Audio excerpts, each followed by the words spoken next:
এই পুজোর সময় বাড়িতে নারকেলের নাড়ু না থাকলে কি ভালো লাগে? তাহলে চলুন বন্ধুরা, আজকে আমরা তৈরি করব নারকেলের নাড়ু। আর এই নারকেলের নাড়ু রেসিপিটির স্বাদ কিন্তু সম্পূর্ণ আলাদা হবে। তাহলে চলুন শুরু করা যাক। তার জন্য সর্বপ্রথম আমি নারকেল আগে থেকেই এখানে ফ্রেশ করে রেডি করে রেখে নিয়েছি। এরপর এই নারকেলগুলোকে কিছুক্ষণ যাবৎ হাতে করে বেশ সুন্দরভাবে একটু চটকে নিতে হবে, যাতে কোনো রকম মোটা অংশ এর মধ্যে না থাকে। এরপরে এর মধ্যে আমরা অ্যাড করব গুড়। আপনারা চাইলে চিনিও অ্যাড করতে পারেন, কিন্তু এই নারকেলের নাড়ুর সঙ্গে গুড়ের কম্বিনেশনটাই কিন্তু একদম পারফেক্ট হয়।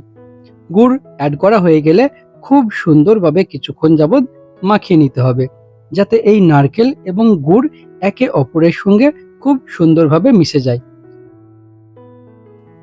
এরপরে কন্টিনিউ এটিকে ফুটাতে হবে এবং এর সঙ্গে নাড়াচাড়া করতে হবে।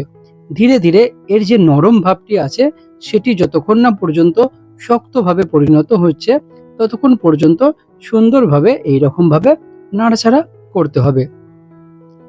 তাহলে বন্ধুরা, আপনারা দেখতেই পাচ্ছেন এর যে নরম ভাবটি ধীরে ধীরে শক্ত ভাব শুরু হয়েছে।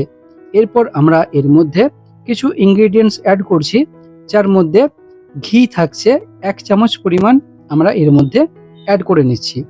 ঘি দেওয়া হয়ে গেলে আবারও কিছুক্ষণ যাবৎ বেশ সুন্দরভাবে নাড়াচাড়া করে নিয়ে এর মধ্যে কিছুটা পরিমাণ গরম মশলা অ্যাড করে নিতে হবে।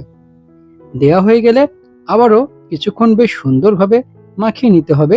আর দেখছেন আমাদের টেক্সচারটা কিন্তু অনেকটা এখানে শক্ত হয়েছে। এরপর কিছুক্ষণ এটিকে রেস্টে রেখে দিতে হবে, যতক্ষণ না পর্যন্ত পারফেক্ট ঠান্ডা হচ্ছে। এরপর হাতের সঙ্গে আপনাকে কিছুটা পরিমাণ ঘি মাখিয়ে নিতে হবে।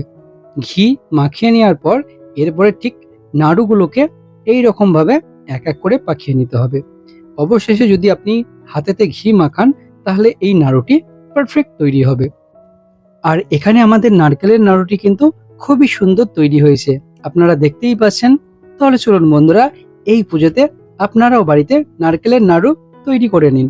By bye, take care.